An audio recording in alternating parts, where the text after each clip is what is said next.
Ассаламу алейкум, урматтуу Аллахка ыйман келтирген мусулмандар. Анас ибн Малик радиаллаху анху риваятлан хадисте Аллахтын элчиси Мухаммад саллаллаху алейхи ва саллям айтты: "Кулли бани Адам хатта ва хайрул хаттаин ат-таввабун." Ар бир адам баласы ката кетирүүчү.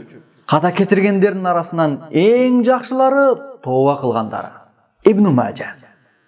Чындыгында пенде алсыз жаратылган. Ар бир адам ката кетирип күнөө жасап алышы мүмкүн. Бул толук ыктымал. Жашоодо жаңылбаган, ката кетирбеген эч бир адам жок. Бирок ката кетиргендердин арасынан эң жакшылары тооба кылып, Аллахка кайткандары. Кылган катасынан токтолбой күнөөнү уланта бербестен, Аллахтан кечирим сурап, Аллахка жалбаргандар эң жакшы адамдар. Аллах Таала адашкан адамдарды туура жолго салат жана күнөөлөрдү кечирет. Aqulu qawli hadha wa astaghfirullah li wa lakum. Assalamu alaykum wa rahmatullahi wa barakatuh.